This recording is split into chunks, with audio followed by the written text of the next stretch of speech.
The massive doors of the Galactic Council chamber slammed shut with a sound that echoed through the vast hall like thunder. Captain Jake Morrison stood alone in the center of the circular room, surrounded by 12 towering alien forms that looked down at him from their elevated platforms. The air felt thick and heavy, filled with the strange sense of a dozen different worlds. Human Morrison, the voice of the Zephyrian delegate, hissed through the translator device. Your species has brought nothing but chaos to our peaceful galaxy. Jake kept his hands steady at his sides, even though his heart was racing. Behind him, through the massive viewing windows, he could see the human fleet waiting in the darkness of space. 300 ships carrying the last free humans in the galaxy. Every man, woman, and child who had refused to bow down to alien. Rule, the Altarian delegate, a creature that looked like a walking tree made of crystal, spoke next. The incident at Kepler Station was the final violation of galactic law. Your colonists attacked our peacekeeping forces. They were defending their families, Jake said, his voice carrying clearly through the chamber. The Zephyrian raiders had already killed 50 civilians before our people fought back. A low rumble came from the Thraxian representative, a massive bear-like creature with 6 arms. Your species does not understand the concept of measured response. You escalate every conflict into warfare. Jake wanted to laugh at the absurdity of it all. For 20 years, humanity had tried to play by the Council's rules. They had accepted the trade restrictions that made human colonies barely profitable. They had submitted to inspections that violated every concept of privacy. They had even allowed alien advisors to oversee human military operations. But when raiders attacked human children, the gloves came off. The Kepler colonists had every right to defend themselves, Jake said. If your peacekeeping forces had actually kept the peace, there would have been no incident. The chamber fell silent for a long moment. Then the Supreme Arbiter, a being of pure energy contained within a glowing sphere, spoke in a voice that seemed to come from everywhere at once. The Galactic Council has reached its decision. Humanity has proven itself incompatible with civilized society. You will be relocated to the dark sectors beyond the Outer Rim. All human vessels will depart inhabited space within 72 hours. Any human ships found in Council territory after that time will be destroyed. The words hit Jake like a physical blow. The dark sectors were the galaxy's wasteland, a region of dying stars and gravitational anomalies that most species considered uninhabitable. It was not relocation. It was a death sentence disguised as mercy. You cannot be serious, Jake said. There are children on those ships. Families who have done nothing wrong except be born human. The decision is final. The Supreme Arbiter replied. Your species will have the opportunity to find redemption in isolation. Perhaps the harsh environment will teach you the discipline you have failed to learn among civilized worlds. Jake turned and walked toward the chamber doors without another word.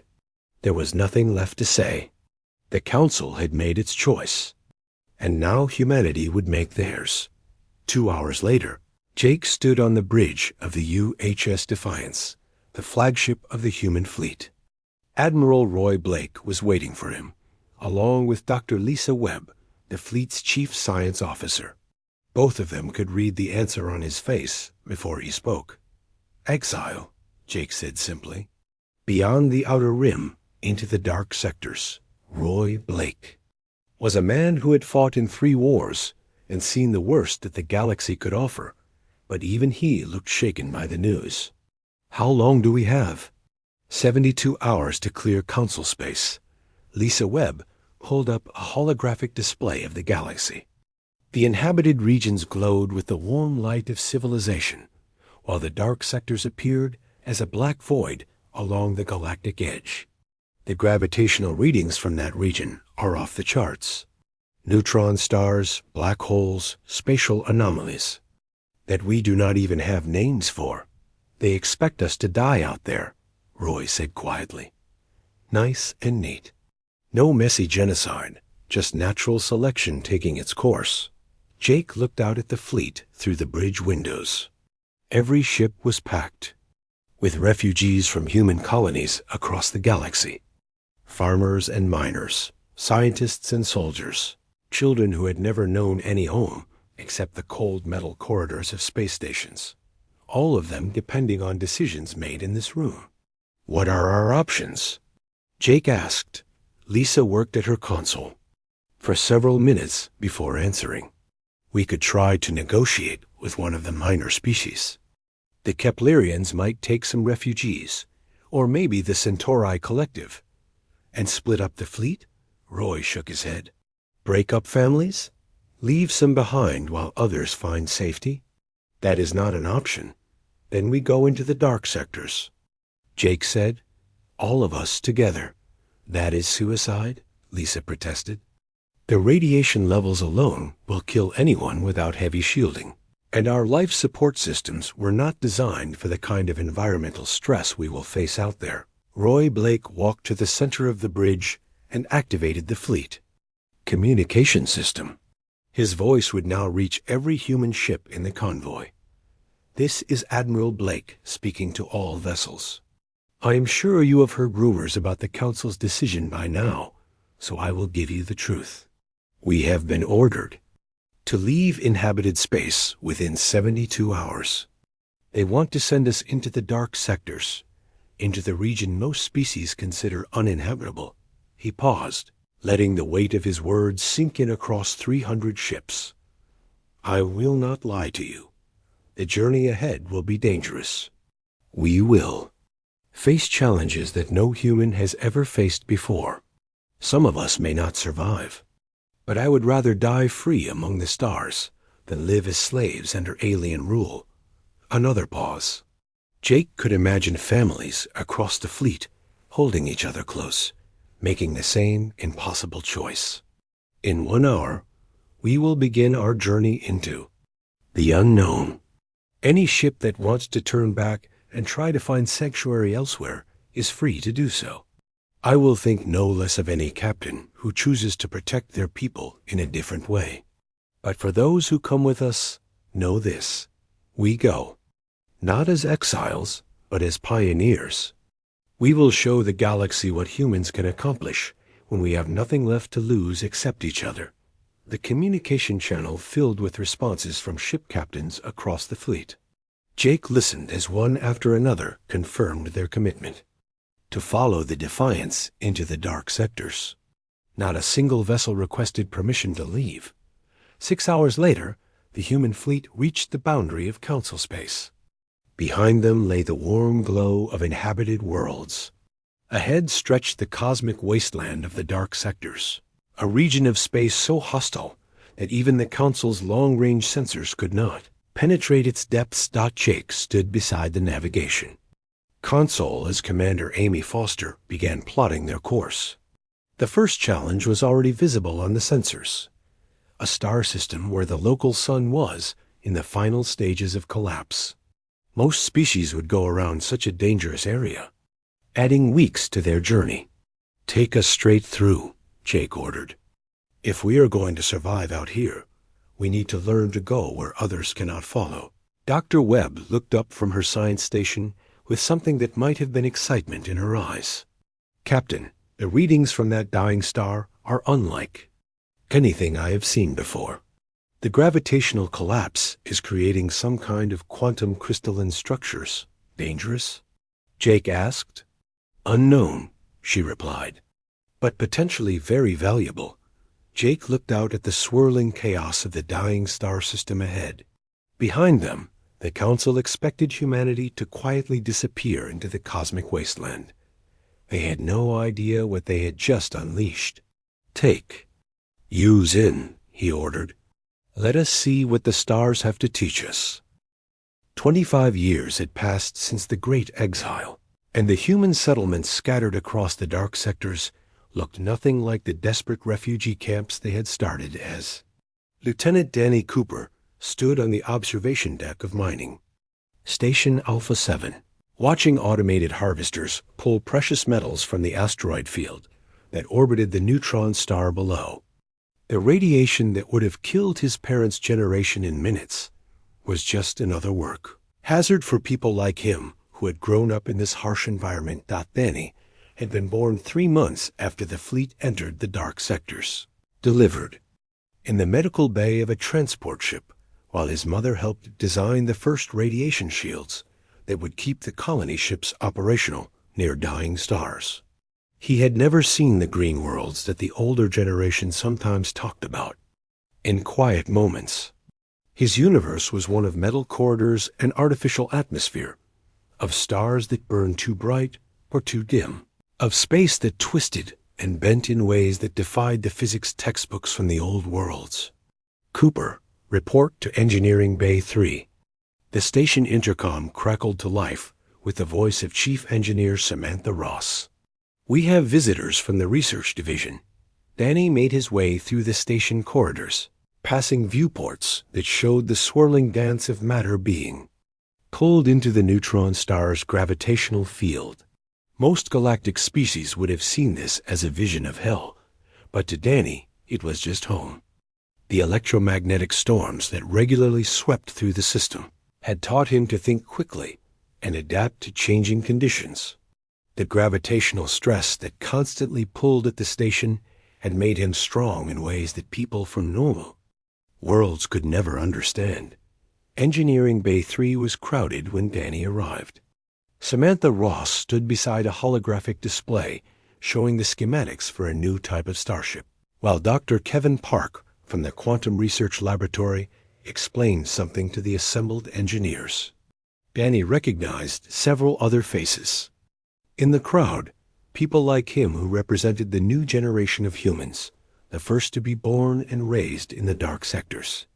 The breakthrough came when we realized that the quantum crystals we have been harvesting are not just energy storage devices, Dr. Park was saying. They can actually manipulate the fabric of space-time itself. Danny had heard about the quantum crystals. They formed naturally in the hearts of dying stars, created by the incredible pressures and temperatures of stellar collapse. The human mining operations had been collecting them for 20 years, originally just as a curiosity. Most of the older scientists had assumed they were simply a new type of exotic matter with unusual properties. "Show them the test results," Samantha said, and Dr. Park activated a second holographic display. The image showed a small spacecraft equipped with what looked like crystal arrays along its hull. As Danny watched, the ship seemed to fold in on itself and disappear, only to reappear several thousand kilometers away in what appeared to be an instant. "Space-time compression," Dr. Park explained. "The crystals create a localized distortion field that allows the ship to essentially step sideways through normal space. We can travel distances that would normally take days in a matter of hours." One of the older engineers raised his hand. "What about the radiation exposure? Those crystal arrays must be putting out massive amounts of dangerous particles." "That is the interesting part," Dr. Park smiled. "The radiation signature is completely different from anything we have encountered before. Instead of being harmful, it seems to interact with human biology in beneficial ways. People exposed to crystal radiation show increased reflexes, better spatial reasoning, and enhanced resistance to other forms of radiation." Danny felt a chill run down his spine. He had been working around crystal-powered equipment for his entire adult life. All of the younger generation had. If Dr. Park was right, then the quantum crystals were not just changing human technology, they were changing humans themselves. "How long before we can start building ships with this new drive system?" Samantha asked. "The first prototype should be ready for testing within 6 months," Dr. Park replied. "But we will need volunteers for the test flights. The long-term effects of extended crystal exposure are still unknown." "I volunteer," Danny said immediately. Surprising himself with how quickly the words came out, Dr. Park looked at him with interest. "Have you had previous experience with crystal-powered systems?" I have been working with them since I was 16, Danny replied. Mining operations, power systems, even some of the experimental communication arrays. Excellent. Report to Research Lab 7 tomorrow morning. We will start with basic compatibility testing. The meeting broke up shortly after that, but Danny stayed behind to talk with Samantha Ross. She had been one of the original fleet engineers, someone who had helped design the systems that kept humanity alive during those first desperate years in the dark sectors. Are you sure about this? She asked. We still do not know what these crystals might do to someone with long-term exposure. Look around. Danny gestured toward the viewport that showed the neutron star burning in the darkness. 25 years ago, people said this environment would kill us all within a year. Instead, we learned to thrive here. Maybe the crystals are just the next step. Samantha nodded slowly. Your generation sees possibilities where we saw only dangers. Perhaps that is what we need. 3 weeks later, Danny stood in the cockpit of the UHS Explorer, the first human vessel equipped with a quantum crystal drive system. The ship was smaller than the massive colony vessels that had brought humanity to the dark sectors, but it incorporated design principles that would have been impossible with conventional technology. The hull itself was partially crystalline, able to reshape itself in response to gravitational stress or radiation exposure. All systems show green, reported Lieutenant Amy Carter from the engineering station. Like Danny, she was part of the new generation, someone who had grown up surrounded by the exotic physics of the dark sectors. Quantum field generators are online, added Ensign Mike Torres from the science station. Crystal array is showing full resonance. Danny activated the communication system to contact the research station that was monitoring their test flight.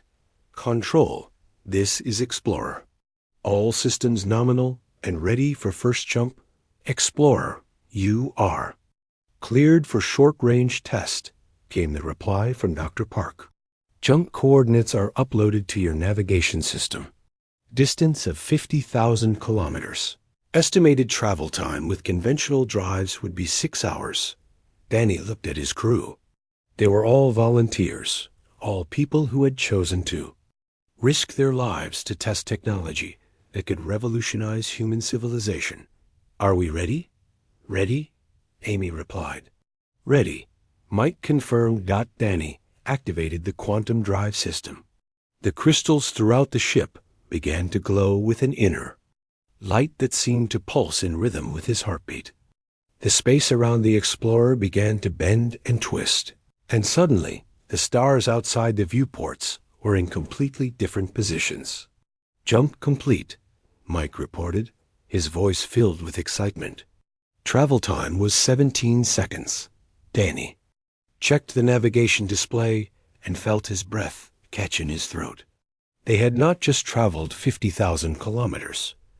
They had covered nearly twice that distance, appearing in a region of space that should have been impossible to reach. With their available power.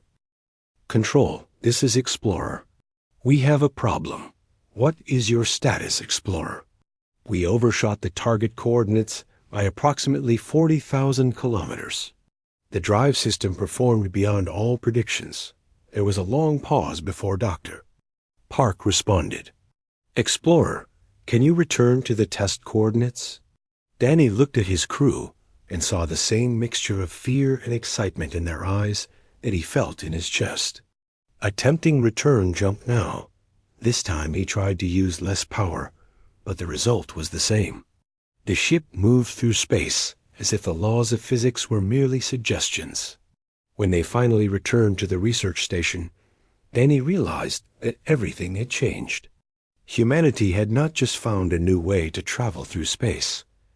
They had discovered that the dark sectors were teaching them to transcend the limitations that had defined their species for thousands of years. Dr. Park was waiting for them in the docking bay, along with dozens of other researchers and engineers. How do you feel? Was his first question.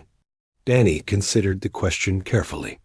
He felt stronger than before, more aware of the space around him, as if he could sense the gravitational fields and electromagnetic patterns that filled the dark sectors. "Different," he said finally. "But good different. We need to expand the testing program," Dr. Park said. "And we need to start building more ships with crystal drive systems. If the quantum fields are changing us, we need to understand how." "And why," Danny nodded, but part of his mind was already elsewhere, thinking about the vast reaches of the dark sectors that were now within reach of human exploration. For 25 years, humanity had been confined to a small region near the galactic rim, learning to survive in the cosmic wasteland where the aliens had expected them to die.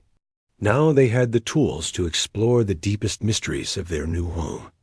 As he walked through the station corridors, later that evening, Danny passed a viewport that showed the familiar sight of the neutron star that provided power for their mining operations. But now he saw it differently. The deadly radiation and crushing gravity were not obstacles to be overcome. They were resources to be harvested, teachers that were showing humanity how to become something new. The ancient structure hung in space like a metallic moon, its dark surface covered with patterns that seemed to shift and flow when nobody was looking directly at them. Commander Ellen Price had been staring at it through the viewport of the UHS Discovery for 3 hours, and she still could not make sense of what she was seeing. The quantum crystals in her ship's hull were resonating with something inside the alien artifact, creating harmonics that made her teeth ache and her vision blur at the edges. "Ma'am, we are receiving some kind of signal from the structure," reported Lieutenant Carl Watson from the communications station. "It is not radio or any other electromagnetic frequency we recognize. The signal appears to be coming through the quantum crystal array." Ellen turned away from the viewport and walked to the center of the bridge. Behind her, Chief Engineer Tony Martinez was running diagnostic checks on every system they had, trying to understand why their ship was responding to the alien structure in ways that defied all their understanding of crystal technology. "Can you decode the signal?" Ellen asked. "Working on it," Carl replied, "but it is unlike anything in our databases. The pattern seems almost musical, like someone is trying to sing to us through space itself." The Discovery was part of the third wave of exploration ships that humanity had sent into the deeper regions of the dark sectors. The first wave had mapped the basic stellar phenomena and identified sources of quantum crystals. The second wave had established mining operations and research stations. Now the third wave was pushing into areas that even the most advanced long-range sensors could barely detect, following gravitational anomalies and energy signatures that suggested the presence of artificial structures. This particular structure had been discovered by accident when the Discovery's crystal drive had malfunctioned during a routine jump. Instead of arriving at their planned destination, they had emerged from the space-time fold in orbit around what appeared to be a construct the size of a small moon. The surface was made of materials that their sensors could not identify arranged in geometric patterns that hurt to look at for too long. "Ma'am, I think I have something," Carl said suddenly. "The signal is not trying to communicate with us directly. It is teaching our quantum crystals how to interface with something inside that structure." "Teaching them how?" Tony asked from his engineering station. "The crystals are learning," Carl replied, his voice filled with wonder and fear. "They are literally evolving their resonance patterns to match whatever is broadcasting from inside that thing." Ellen felt a chill run down her spine. The quantum crystals had already changed humanity in ways they were still trying to understand. People who worked closely with crystal technology showed enhanced reflexes, improved spatial reasoning, and resistance to radiation that would kill unmodified humans. But if the crystals could learn and evolve on their own, what did that mean for the people who depended on them? "How long until the interface is complete?" she asked. "At the current rate of adaptation, Maybe 6 hours. Carl estimated. Ellen activated the ship's communication system to contact the other vessels in their exploration group. This is Discovery calling Phoenix and Horizon. We need you to maintain safe distance from our current position. We may be dealing with active alien technology. Discovery. This is Captain Lisa Reed on the Phoenix, came the immediate reply. What is your status? We have discovered what appears to be an ancient artificial structure. Our crystal systems are interfacing with it in ways we do not understand. Recommend you establish monitoring position at least 1 million kilometers from our location. Understood. Discovery. We will maintain watch position and be ready to assist if needed. 6 hours later, Ellen stood in the ship's main laboratory with Dr. Nancy Hill, the expedition's specialist in quantum consciousness research. The quantum crystals throughout the ship were now glowing with patterns of light that pulsed in perfect synchronization with signals from the alien structure. More disturbing was the fact that several crew members were reporting strange dreams and visions that seemed to be connected to the crystal resonance. The interface is complete, Dr. Hill reported. Our crystals are now in full communication with whatever system exists inside that structure. But Ellen, there is something else. The patterns we are seeing suggest that this is not just a communication system. It is some kind of vast computational network. Computing what? Unknown, but the processing power involved is beyond anything we can measure. Whatever built this structure was using quantum consciousness technology millions of years more advanced than our own. As if summoned by their conversation, Lieutenant Danny Cooper appeared in the laboratory doorway. Ellen recognized him as one of the Crystal Drive test pilots who had volunteered for the Deep Sectors expedition. Like all the humans who worked closely with advanced crystal technology, his eyes had developed flecks of the same blue-white light that emanated from active quantum crystals. Commander, I need to tell you something, Danny said. I have been having visions since we arrived here. Images of the beings who built this place.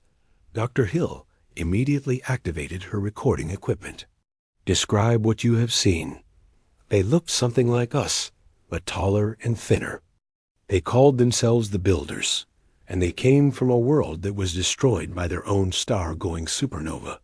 They were exiled to this region of space just like we were, but that was millions of years ago. Ellen felt her heart rate increase. Exiled by whom? The same kind of galactic council that banished us. A group of species that considered themselves the guardians of civilized space. The Builders were accused of being too aggressive, too willing to fight for their survival. What happened to them? Dr. Hill asked. Danny's expression became distant, as if he was seeing something that existed far beyond the walls of the laboratory.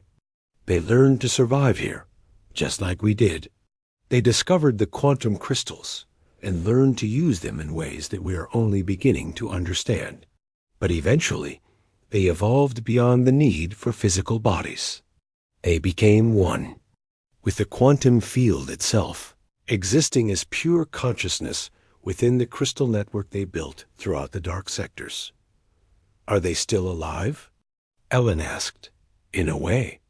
They exist as patterns within the quantum field, watching and waiting. They have been preparing for something, building defenses against a threat that comes from beyond our galaxy. Dr. Hill looked up from her instruments with alarm. Danny, the quantum resonance in your brain is off the charts. Whatever is happening to you, it is accelerating. Ellen activated the ship's communication system. All hands, this is the commander. Report to your stations immediately. We may be dealing with a first contact situation, but even as she spoke, Ellen realized that first contact was not the right term for what was happening. The Builders had not just left behind empty structures. They had created a vast network of quantum consciousness that spanned the entire dark sectors region. Every crystal that humanity had mined, every drive system they had built, every piece of advanced technology they had developed was connected to this network. "They have been guiding us," Danny said, his voice taking on harmonics that seemed to resonate with the crystals around them. "Every discovery we made, every breakthrough, that allowed us to survive in this region. It was all part of their plan. They needed a physical species to maintain their network, to serve as guardians for what they built." "Guardians against what?" Ellen demanded. The laboratory filled with light as every quantum crystal in the ship suddenly blazed with energy. Images flooded Ellen's mind. Visions of vast fleets moving between galaxies, of worlds consumed and civilizations destroyed, of something ancient and hungry that devoured everything in its path. "The Devourers," Danny whispered. "They come from the space between galaxies, consuming matter and energy to fuel their expansion across the universe. The Builders detected them millions of years ago and have been preparing defenses ever since. Now they want us to help them fight," Ellen said, understanding flooding through her. "Not just help them," Danny replied. "Replace them. The Builders are fading, their consciousness scattered across too vast a network to maintain coherence much longer. They need us to take over their role as guardians of this galaxy." Ellen looked around the laboratory at the glowing crystals that had become so much a part of human civilization. Humanity had thought they were adapting to survive in the dark sectors, but the truth was far more complex. They were being transformed into something new, something capable of wielding technologies that could protect entire star systems. "How long do we have?" she asked. "The Devourer scouts are already at the edge of the galaxy," Danny replied. "Maybe 50 years before the main fleet arrives. We need to be ready." Ellen activated the emergency communication system that would send her message to every human settlement in the dark sectors. "This is Commander Price calling all human forces. We have discovered the true nature of our exile and our purpose in this region of space. All ships are to return to base immediately. We have a war to prepare for." Captain Alex Torres pressed his face against the cold metal of the observation port as his ship emerged from the quantum fold at the edge of known space. What he saw there made his blood turn to ice in his veins. The darkness between the stars was moving, filled with shapes so vast that his mind struggled to accept them as real. The Devourer fleet stretched across space like a living shadow, each ship the size of a moon, all of them moving with terrible purpose toward the heart of the galaxy. "Get me a count," Alex ordered his crew aboard the reconnaissance vessel UHS. Horizon. Lieutenant Sarah Kim worked frantically at her sensor station, but the numbers she was getting made no sense. "Sir, I am reading thousands of ships, maybe tens of thousands. Some of them are so large that our computers cannot calculate their mass. How long until they reach the first inhabited systems?" Alex asked. "At their current speed, maybe 6 months." Sarah replied, "But sir, there is something else. They are not just moving through space, they are consuming it. Every star system they pass through just disappears." Alex activated the quantum communication array that would send his message back to human space in the dark sectors. The technology that had once seemed like magic now felt like humanity's only hope for survival. "This is Horizon calling command. Priority Alpha message. The Devourers are real, and they are coming. Estimated arrival at Galactic Rim in 6 months. Recommend immediate evacuation of all outer colonies." The response came back within minutes, carried through the quantum crystal network that now connected every human settlement. "Horizon, this is Admiral Bobby Warren. Return to base immediately. Do not attempt further reconnaissance. The Council is requesting emergency meeting." Alex gave the order to jump back to human space, but as the Horizon folded through space-time, he caught one last glimpse of the approaching fleet. In the center of the formation was something that defied description, a structure so vast that it seemed to bend light around itself, creating distortions in space that hurt to look at directly. 3 days later, Alex stood in the briefing room of the flagship UHS Vengeance, surrounded by the military and political leaders of humanity's exile government. Admiral Warren presided over the meeting, his weathered face showing the strain of 50 years spent building a civilization in the cosmic wasteland. "The situation is clear," Warren began. "The Galactic Council is facing complete annihilation, and they know it. Their conventional fleets are no match for what Captain Torres observed at the Galactic Rim." General Chris Adams slammed his fist on the table. "Good. Let them face the consequences of their arrogance. They wanted us gone. Now they can deal with their problems alone." "It is not that simple," replied President Maria Santos, the elected leader of the human exile communities. "The Devourers will not stop with Council space. Once they consume the sea, inhabited systems, they will move into the dark sectors. Our home will be their next target." Alex cleared his throat. AAM, if I may. What I saw out there was not just an invasion fleet. It was something that devours entire star systems. If they reach the galactic core, there will be nothing left for anyone. Dr. Nancy Hill, who had been studying the Builder quantum network, activated a holographic display that showed the galaxy with overlay patterns of light. "The Builder consciousness has been trying to communicate with us for weeks. They are showing us something important about the Devourer threat." The hologram zoomed in to show the dark sectors, where networks of light connected every human settlement and builder structure. This entire region has been converted into a defensive system. Every quantum crystal we have mined, every ship we have built, every piece of technology we have developed is part of a vast weapons network designed to fight the Devourers. Weapons? General Adams leaned forward with interest. "What kind of weapons?" "The kind that can turn stars into ammunition," Dr. Hill replied. "The Builders learned to manipulate stellar phenomena directly. They can cause supernovas, create artificial black holes, and channel the energy of entire star systems through the quantum crystal network." President Santos looked around the room at the faces of humanity's leaders.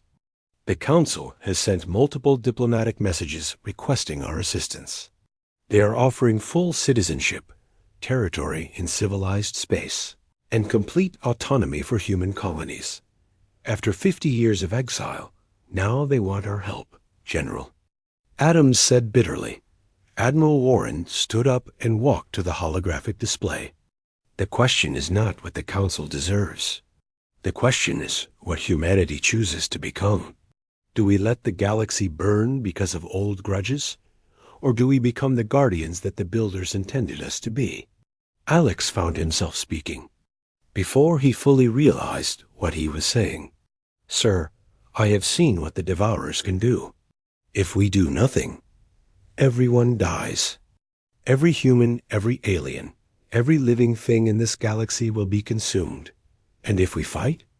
President Santos asked. "What are our chances of victory?" Dr. Hill manipulated the holographic display to show tactical projections. "With the full Builder network active and human crews operating the quantum weapon systems, we might have a chance. But it would require every human in the dark sectors to work together, and we would be risking everything on a single battle." The room fell silent as everyone considered the implications. 50 years ago, humanity had been driven from civilized space by species who considered them too aggressive and dangerous.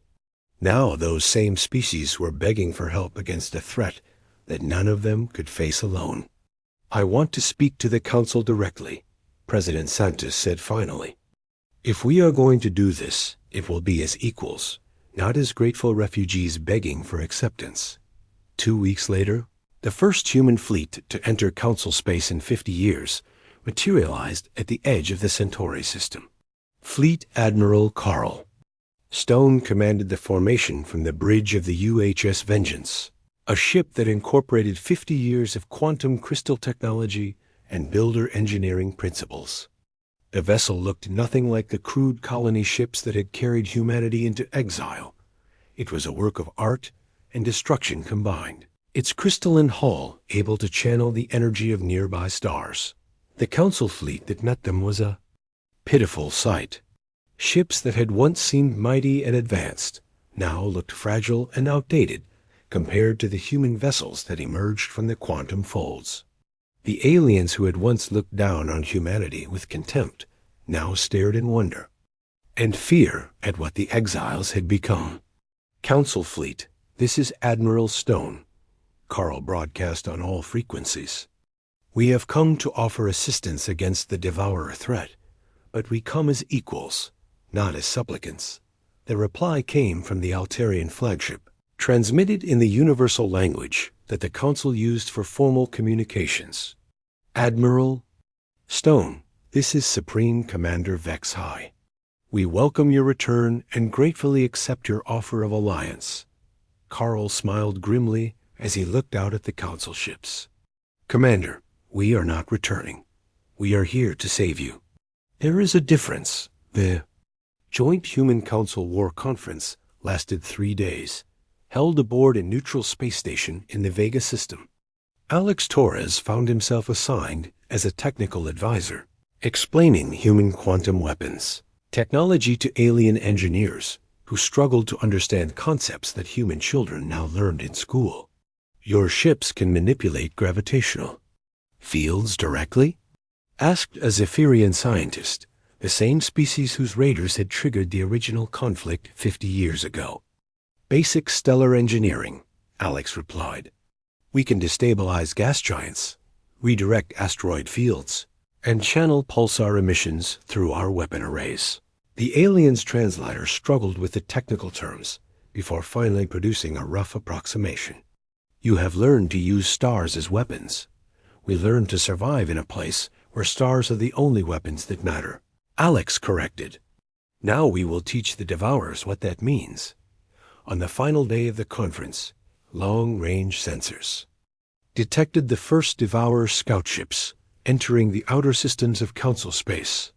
The enemy had arrived sooner than expected, and the defensive preparations were not complete.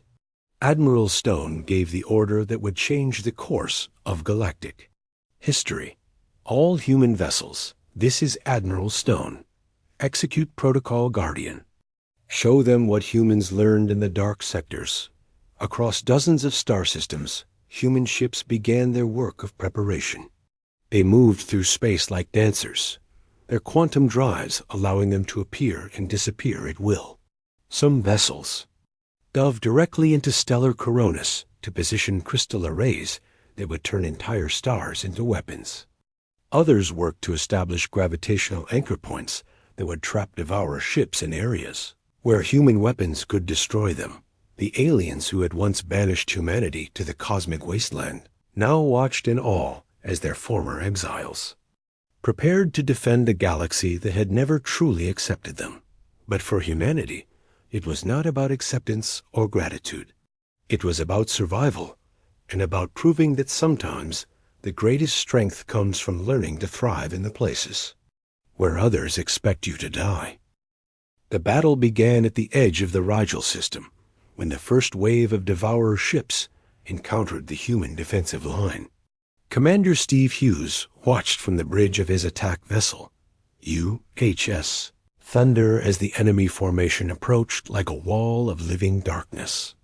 Each Devourer ship was the size of a small moon, their hulls covered with organic-looking armor that seemed to pulse with its own life. All squadrons, this is Hughes. Execute Pattern Delta 7. Remember, these things eat energy, so we go in fast and hit them with everything we have. Steve's squadron consisted of 12 human ships, each one equipped with quantum crystal arrays that could channel the power of nearby stars. The tactical plan was insane by any conventional standard. They were going to dive directly through the corona of the Rigel star to attack the Devourer fleet from an angle that no sane pilot would attempt. The Thunder led the formation as they approached the massive blue giant that dominated the system. The stellar radiation that would have fried any normal spacecraft was absorbed and channeled by the quantum crystals. turning the deadly environment into a source of power. Steve felt the familiar sensation of crystal enhancement flooding through his nervous system, making his reflexes faster and his spatial awareness expand beyond normal human limits. "Contact in 30 seconds, reported Lieutenant Amy Miller from the weapons station. "Crystal arrays are fully charged with stellar plasma." Steve activated the squadron communication channel. "Remember, we are not trying to destroy these ships. That is impossible with conventional weapons. We are trying to disrupt their feeding process long enough for the main fleet to position the gravitational weapons." The thunder burst from the star's corona like a bullet fired from the heart of creation itself. The Devourer ships were caught completely off guard by the attack angle, their sensors apparently unable to track objects moving through stellar plasma. Steve's weapons officer fired the first salvo of quantum-enhanced stellar energy directly into the nearest enemy vessel. The result was spectacular and terrifying. Instead of exploding, the Devourer ship began to convulse and change shape, its organic armor rippling like water as it tried to process the unfamiliar energy signature. For a moment, Steve thought they had found a weakness in the enemy defenses. Then, the ship began to glow with the same blue-white light as the human crystal arrays. "It is adapting," Amy said in horror. "The thing is learning to use our own energy against us." "All ships, break formation and scatter," Steve ordered. "Do not let them analyze our drive signatures." But it was too late. The Devourer fleet was already changing, their ships reshaping themselves to incorporate elements that looked disturbingly similar to human quantum crystal technology. Within minutes, they were moving through space with the same impossible agility that had been humanity's greatest advantage. 2 star systems away, Captain Beth Turner was leading a different kind of attack. Her mission was to turn the gas giant Orpheus into a bomb that could destroy an entire Devourer battle group. The process required precise manipulation of gravitational fields and stellar energy, the kind of engineering that only humans who had grown up in the dark sectors could attempt. "Quantum resonance is holding steady," reported her science officer, Lieutenant Mark Davis. "The planet's core is reaching critical instability." Beth watched through the viewport as the massive gas giant began to collapse in on itself, its swirling storms taking on patterns that resembled the quantum crystal networks. The gravitational compression was creating exactly the conditions needed to trigger a controlled stellar explosion. "All ships, clear to minimum safe distance," Beth ordered. "Detonation in 60 seconds. The human ships folded through space just as the gas giant reached critical mass. The explosion that followed was visible from 3 star systems away, a burst of energy that briefly outshone the local sun. When the light faded, an entire Devourer battle group had been reduced to cosmic dust. But even as they celebrated the victory, Beth's sensors detected something that made her blood run cold. The remaining Devourer ships were not retreating from the explosion. They were moving toward it, their hulls opening like flowers to absorb the energy that the destroyed planet had released. "They are feeding on the explosion itself," Mark said, in disbelief. "We did not destroy them. We fed them." The realization spread through the human fleet like wildfire. Every weapon they used, every star they turned into ammunition, every gravitational manipulation they performed was just providing more food for an enemy that could adapt to any energy source. The Devourers were not just invaders. They were the ultimate predators, capable of consuming and incorporating any form of matter or energy they encountered. Admiral Jake Morrison, now an old man but still commanding the human fleet from the bridge of the UHS Defiance, received the reports from across the battle zone with growing despair. The Devourer mothership, a structure so vast that it warped space around itself, was moving steadily toward the galactic core, consuming everything in its path. "Sir, we are receiving a transmission from the Builder Quantum Network," reported his communications officer. "It is Danny Cooper, broadcasting from the primary crystal matrix in the dark sectors. The image that appeared on the main screen showed Danny as he had become after decades of exposure to builder technology. His eyes glowed with the same light as the quantum crystals, and his voice carried harmonics that seemed to resonate directly with the ship's hull. "Admiral, the builder consciousness has shown me the truth about the Devourers. They are not just predators. They are a weapon created by the first galactic civilization to exist, designed to prevent any other species from achieving their level of power. Can they be stopped?" Jake asked. "Yes, but not by fighting them. The only way to defeat a perfect predator is to remove its food source. We need to drain all the energy from this entire region of space, starve them until they are forced to retreat to wherever they." Came from Jake felt his heart sink as he understood what Danny was proposing. That would mean destroying every star system in the galaxy. Billions of worlds, trillions of lives. Not destroying, Danny corrected. Relocating. The builder network can fold space itself, move entire star systems into parallel dimensions where the Devourers cannot follow. But it requires someone to stay behind and operate the controls manually. Someone who has been fully integrated with the quantum crystal matrix. Jake looked around the bridge at his crew, people who had followed him through 50 years of exile and transformation. They all understood what Danny was asking for. Someone had to sacrifice themselves to save the galaxy, and that someone had to be connected to the builder network in ways that few humans could survive. "I will do it," Jake said quietly. "No, sir," Danny replied. "It has to be me. I am already more builder than human at this point.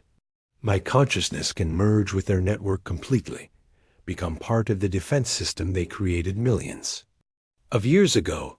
The final battle was not a battle at all, but a cosmic engineering project of impossible scope.